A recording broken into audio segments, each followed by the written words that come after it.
In the previous videos, we mentioned about conducting research require literature review. While conducting the literature review, you will need to be able to search as many relevant publications as possible, critically read through the articles, finding out all the important points, establish your background understanding on the subjects that you are studying, so that the knowledge that you have acquired can be put into use in your research study.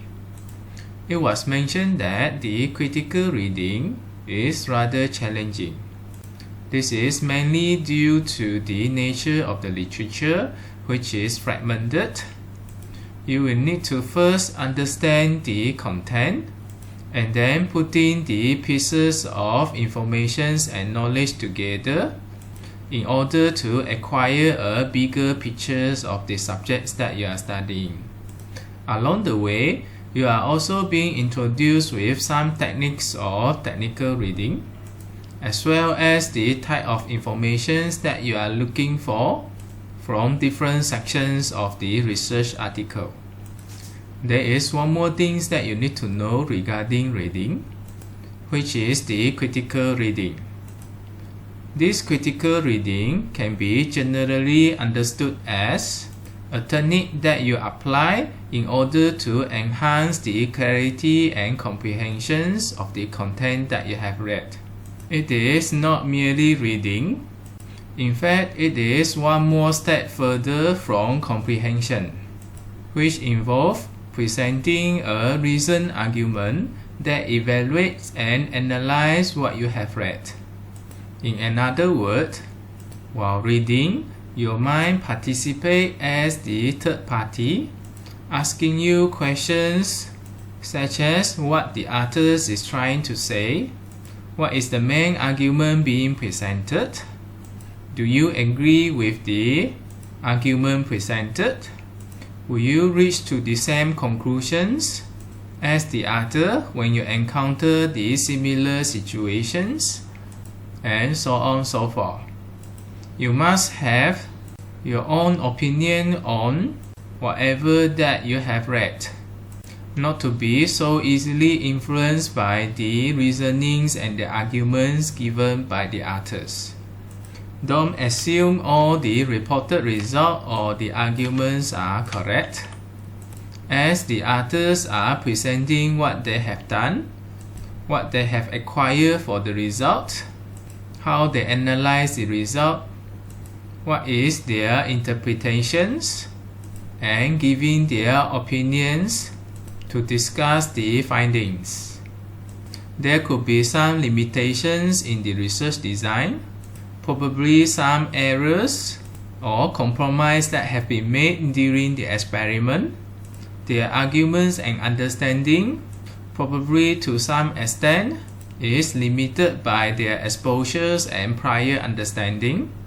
However, the authors have tried their best to their full capacity, trying to make sense of all the observations and the findings, which is likely to be reasonable and logical.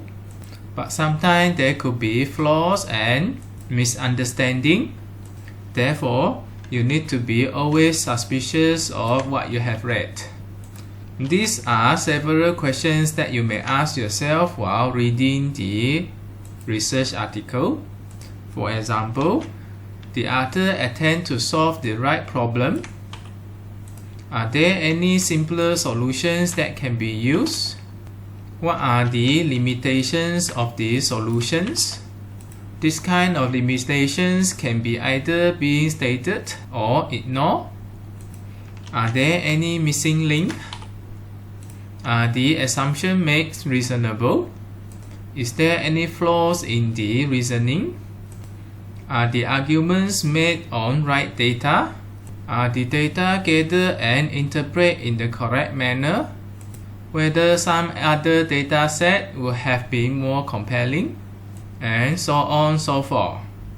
What you see here from the list of the question, it is as if you are an examiner trying to review or evaluate a research article. Your considerations is not just merely understanding.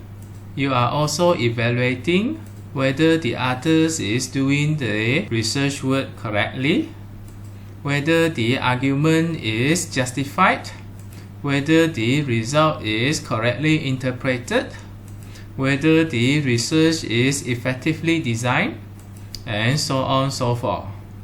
You are looking into the quality of the research as well as the quality of the output. Through this practice, you will find yourself gain better understanding of the content and the information being delivered by the author. At the same time, you are training yourself in constructing a good research design and writing a good research paper. This critical reading skill will help you to improve your quality of the research, make it as rigorous as possible, minimize the redundancy, and increase the credibility of your result and findings. This will be the critical thinking skill that you would like yourself to possess in carrying out your research.